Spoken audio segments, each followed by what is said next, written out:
It's your boy and Gooner in the house, back with another bang on video. Well, yes, ladies and gentlemen, we are back with another video. Well, more Arsenal news, well, transfer news. Well, I think you guys are really in for a treat tonight because I think we've got some really great news here. So, first news that's coming your way, Fenerbahce sporting director Damian Kamoli with Arsenal over Ozil's wages. Well, there are discussions going on that Fenerbahce are prepared to pay half of Ozil's salary. Arsenal, however, wants the Turkish side to pay a larger proportion of his salary. It could be false news because I think these kind of news, connecting Ozil with certain Turkish clubs is definitely every time it happens. So I don't think so. This could be true, but even if it is, until unless something concrete comes out, I don't think so. I would believe anything coming from Turkey. Well, moving on. David Ornstein has spoken this about Freddie Ljungberg. He said Freddie Ljungberg is highly rated by the players and staff. The logical feeling is he would take temporary charge if anything happened with Unai Emery. He has number one ambitions of his own and won't hang around somewhere for too long if he doesn't think the opportunity will come. So I think, yes, Freddie could go elsewhere as well. Well, moving on. Nicola Pepe posted this on his Instagram, thanking Wilfried Zaha for an assist, to which Wilfried Zaha said, "You're welcome, Nico," and it's really great to see the bonding, and all Arsenal fans are buzzing around if Arsenal are going to dip in and buy Zaha in the next coming transfer windows or not. That is something that we need to see. Well, moving on. AC Milan may look to Arsenal midfielder Mohamed Elneny in the January window as a replacement for Franck Kessie should he leave for Wolves in January. Elneny, who is on loan at Besiktas, has already indicated that he would prefer to move teams in January. He would cost Milan 15 million euros or 13 million pounds. Well, Arsenal will take anything that they get on the headless chicken, and that is Elneny. Well, moving on. Arsenal would have signed Antoine Griezmann in the summer of 2017. Had Arsenal qualified for the UEFA Champions League. They were also close to signing Virgil van Dijk when he moved from Celtic to Southampton, but nothing materialized, so I don't think so anything is expected other than some vicious transfer news that Arsene Wenger supposedly pulled off, but that never happened. Moving on. Aaron Ramsey left Arsenal at the perfect time. He will give great 2-3 years at Juventus, according to Elliot, and I don't think so if that's gonna.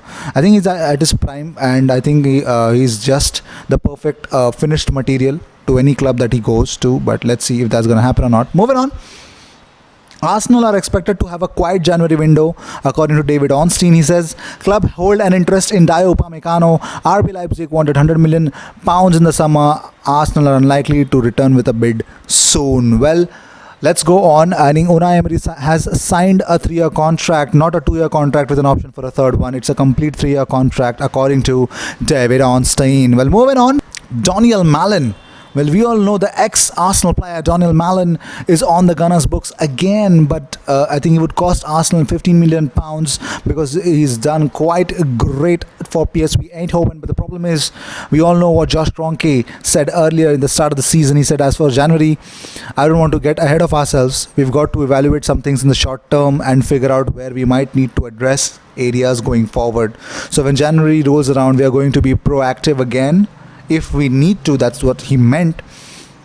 But Donyell Malen already has 14 goals in 15 appearances for PSV. 20-year-old is really ripping apart. But not only Arsenal, I think Liverpool are also ready, and also Barcelona need a replacement for Luis Suarez. So in January they are ready to launch a bid for the ex-Arsenal youngster as well.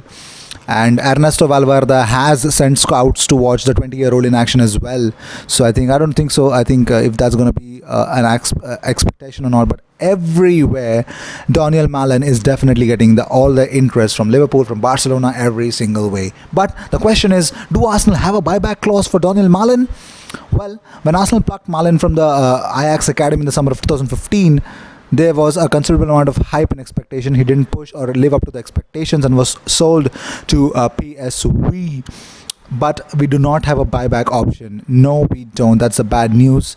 And if they want to cash in PSV, they know that they have recently extended his contract until 2024, so I don't think so anything can happen. Well, we know what happened. I think the worst aspect is that England versus Bulgaria, there was lots of racism chants, and it was really sad But Arsenal legend Ian Wright has revealed anti-racism has taken on a new level of urgency because of England's togetherness in the face of disgusting bigots. We all know what happened. I mean, Raheem Sterling and Tyrone Mings were targeted by racism chants, and the defender yelling to the assistant referee, "Hey, did you hear that?" Well, Ian Wright said it's a terrible day for the Bulgarian people and how they've been represented, but it's a great day in trying to tackle racism. Simply because we can see over that stand with that banner that means nothing.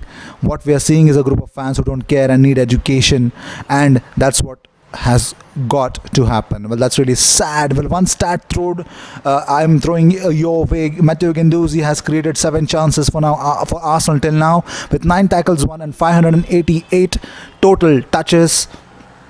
Midfielding genius in the making. Well, Nice boss Patrick Vieira has revealed that it is his dream to manage Arsenal or France in the future. He says, if it's my dream to coach Arsenal or France, yes, like any player, when we do this job, we want to touch the very high level, but the very high level I can touch with OGC Nice from the moment we give ourselves the means to succeed, and from the moment the way which we work is quite consistent. But we do this job, and I do this job to one day be the coach of a team that participates in the Champions League. Well, that's really great to see that. Alexander Lacazette has opened up about his French compatriot with Matteo Guendouzi, that has started a very strong season, and he says that Guendouzi is like the younger brother in the friendship group with me and Aubameyang. We all really have a good relationship. We like to work and to laugh together, so it's really good. I'm really happy for Matteo because he's named the September Player of the Month for Arsenal. He played really well. He helped the team when we needed him. He is really improving each season, so we are really happy with his performance this month. Matteo has a good ambition. He wants to be one of the best players in this position, so every day he's trying to be the best, and this month he showed that he can be, and that's really great to see. Well, last news coming your way: Arsenal will reportedly have to fork out £87 million if they want to sign RB Leipzig Dayot Upamecano. Onstein also goes on saying that Arsenal were interested in the French centre back, but the problem is that until and unless, RB Leipzig, their demand is met up until the region of £87 million, they are not going to sell at all. With David Luiz and Socrates looking vulnerable at the back, Arsenal could be tempted to splash the cash in an effort to finally sort out their defense. Well, this was the news that I had. If you guys believe that every news that came your way is definitely of any value, do subscribe and let me know what you guys feel about this channel. Like and share the link with your friends so that they also get the benefit of what exactly this channel is all about. I will see you in my next video. Until then, cheers.